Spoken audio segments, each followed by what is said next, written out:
Dan bisa saja akan ada zero feature yang lain. Hal ini terbongkar sejak dia mungkin akan dihukum. Tapi kita akan dibuat lupa dan bisa saja suatu saat nanti karena sebuah pengaturan dari beberapa oknum, orang ini akan bebas lagi. Saya kira kalau menanti Pak Zarov ini menyanyi, ini hanyalah waktu yang akan sia-sia.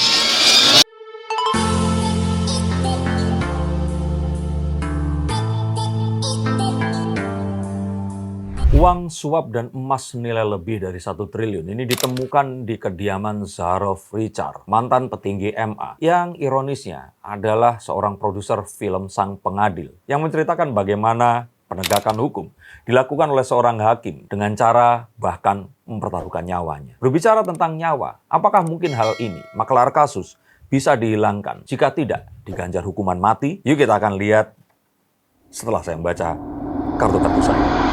Saudara, Kejaksaan Agung semakin intensif menyelidiki dugaan maklar kasus yang melibatkan Zarov Richard.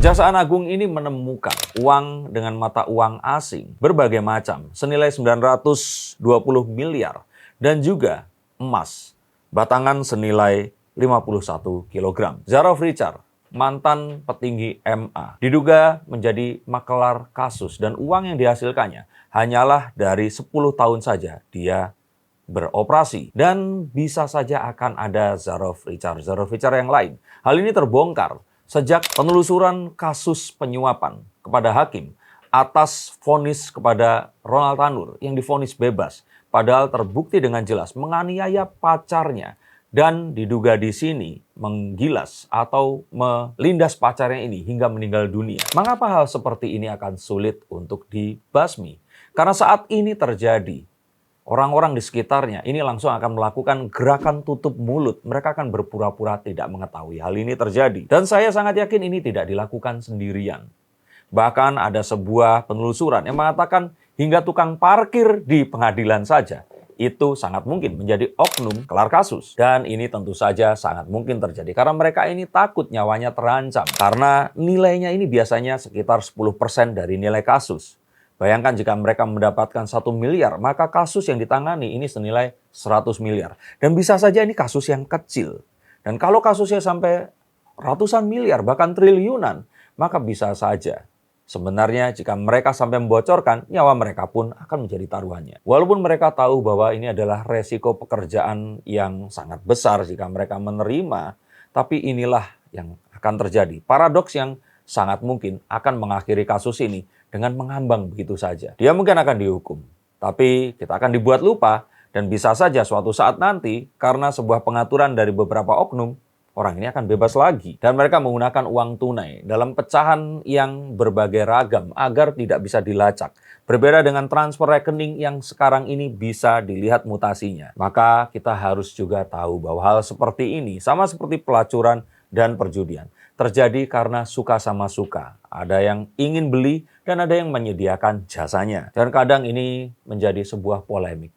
Karena saat seseorang berurusan hukum, terutama jika melibatkan sebuah tuntutan dengan nilai nominal yang sangat besar, maka seseorang akan harus diberikan pilihan yang akan sulit.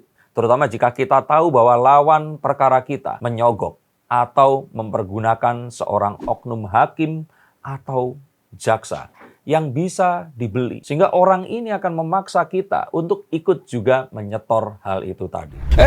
Stop dulu sebentar untuk kalian semua yang merasa atau menganggap bahwa saya hanya membacakan tarot untuk artis-artis. Kalian salah. Kalian pun berkesempatan untuk bertatap muka dengan saya atau menanyakan apapun yang kalian ingin tanyakan, dan biarkan kartu-kartu saya di sini mencoba untuk mencarikan alternatif jalan keluar dari pemecahan permasalahan yang terbaik untuk saat ini dan mendatang. Dan saya jamin ini semua akan private. Hanya kalian dan saya yang akan mengetahuinya. Apapun permasalahannya. Karena saat sebuah masalah terjadi, sebenarnya sebuah solusi itu menanti. Dan siapa tahu solusi terbaik dari permasalahan kalian akan ketemu saat kalian ngobrol dengan saya dan izinkan saya untuk membuka setiap kartunya kepada kalian. Hubungi segera nomor di bawah ini dan pastikan nomor ini saja dan izinkan saya untuk membantu memecahkan permasalahan apapun yang kalian alami. Semoga informasi ini bisa membantu kalian memecahkan permasalahan kalian. Oke, lanjut ke konten yang berikutnya. Yuk. Harapan kita ini semua bisa dibongkar karena tidak hanya berbicara hukum.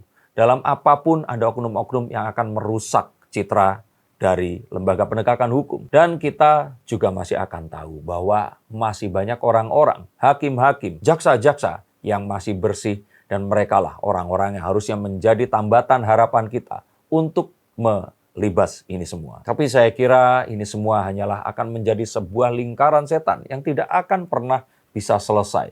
Kecuali 3 hal akan kita lakukan. Yang pertama adalah undang-undang penyitaan aset dan pemiskinan orang yang melakukannya.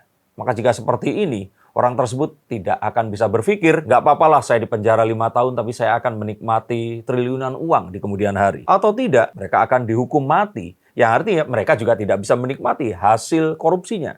Sama seperti di China. Atau mungkin cara yang terakhir, bahwa kejahatan mungkin hanya akan bisa diselidiki, dibongkar, dan dibasmi dengan kejahatan yang lainnya. Karena saya pikir keadilan dan hukum ini hanya bisa diperlakukan atau diterapkan pada seseorang yang memang takut dan melakukan hukum ini tadi. Tapi untuk orang-orang yang memang ingin dan sudah berniat melanggar hukum dari awal, mungkin memang harus dilakukan sebuah cara seperti yang dilakukan oleh Amerika Serikat, menginterogasi orang yang diduga teroris sejak tragedi 9/11 kemarin, yaitu membawa mereka ke Guantanamo, di mana di sana hukum hak asasi manusia, undang-undang perang atau tahanan itu tidak berlaku. Mungkin dengan cara itu kebenaran yang sesungguhnya bisa didapatkan. Saya kira kalau menanti Pak Zarov ini menyanyi, ini hanyalah waktu yang akan sia-sia. Tapi dengan mengetahui titik mana yang harus ditekan, maka mungkin kita akan mendapatkan nyanyian dengan lagu yang sangat merdu dan penuh informasi di dalamnya. Termasuk untuk kalian semua yang menonton dan terus mendukung saya untuk konten-konten edukasi dan informatif yang seperti ini. Dan untuk kalian yang ingin menanyakan dan bertanya tentang nasib, perjodohan, bisnis, dan percintaan melalui kartu saya, ingat, saya tidak hanya membaca selebriti dan public figure saja. Kalian pun bisa saya baca. Dan tentu saja ini tidak gratis. Tapi saya jamin ini akan terjangkau. Hubungi nomor di bawah sini. Dan izinkan saya bertemu bertatap muka secara langsung untuk membacakan kartu dan melihat jalan yang terbaik untuk permasalahan kalian. Terima kasih, sampai jumpa, dan salam.